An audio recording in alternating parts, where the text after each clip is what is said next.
नमस्ते। तो आज हम बात करेंगे उन नर्सों की जो विदेश में काम करने का सपना देख रही हैं। हम सिर्फ सैलरी की लिस्ट नहीं देखेंगे, बल्कि एक स्मार्ट तरीका अपनाएंगे ये समझने के लिए कि कौन सा देश किसी के भविष्य के लिए सबसे अच्छा हो सकता है। अब देखिए, दुनिया भर में स्किल्ड नर्सों की मांग तो बहुत है।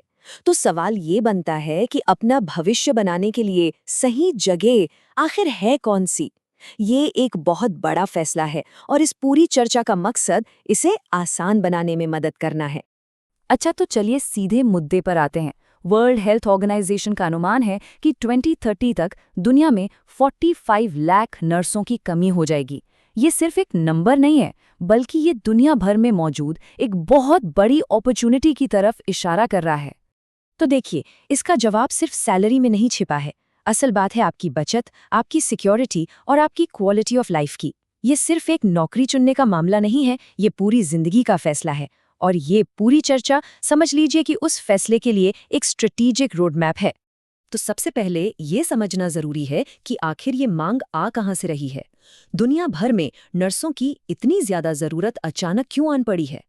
इसके पीछे ना कई बड़े कारण हैं।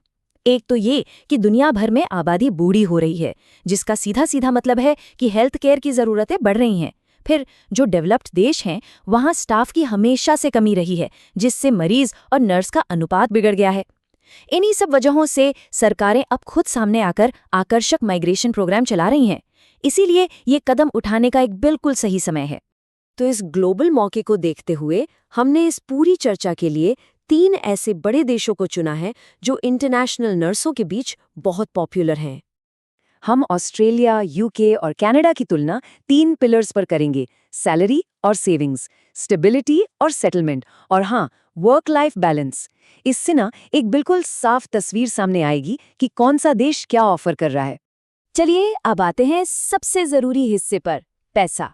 लेकिन हम सिर्फ सैलरी के आंकड़ों को ऊपर ऊपर से नहीं देखेंगे, हम समझेंगे रियल वेजेस के कॉन्सेप्ट को, मतलब टैक्स और खर्चे काट कर असल में हाथ में आता कितना है। तो एक नज़र में देखें तो ये हैं इन 3 देशों में एक एक्सपीरियंस्ड नर्स की एवरेज सैलरी।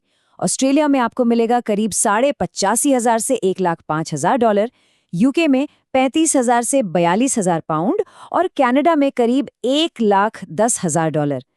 पर कहानी यहीं खत्म नहीं होती। तो ये रियल वेज आखिर है क्या भला?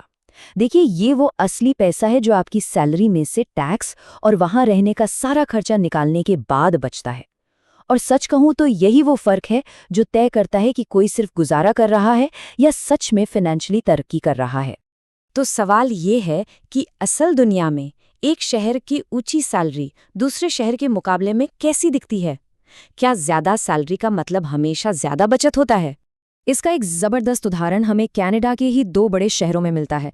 टोरंटो को देखिए, टैक्स के बाद महीने के हाथ में आते हैं करीब $5,719, लेकिन एक सिंगल बेडरूम का किराया ही $2,600 ले जाता है। तो बचे कितने? करीब $3,119। अब दूसरी तरफ है कैलगरी। यहाँ टैक्स कम है तो हाथ में आते हैं $6,226 और किराया भी सिर्फ $1,690।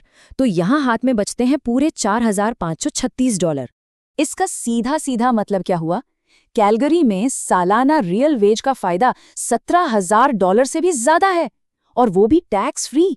सोचिए जरा, ये कितना बड़ा फर्क है जो सिर्फ सैलरी के मोटे मोटे आंकड़े देखकर कभी पता नहीं चलता।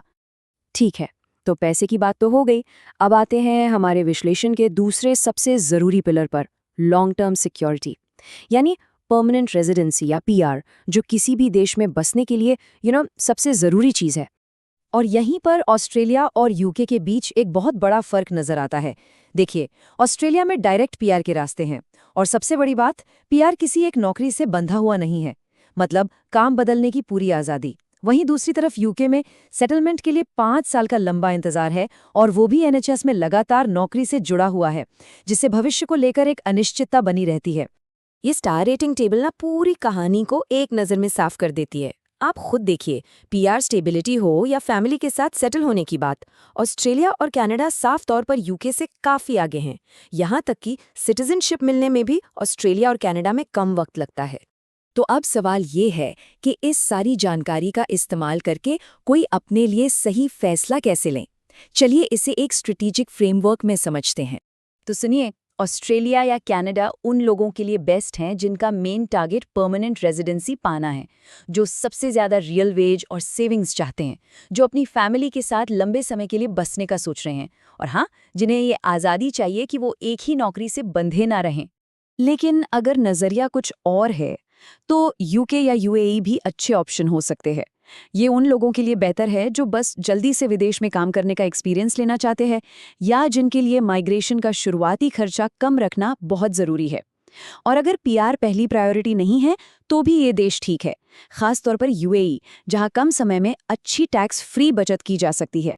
और आखिर में ये एक बात सबसे ज्यादा मायने रखती है, देश का चुनाव सैलरी के आंकड़ों से ज्यादा जरूरी है।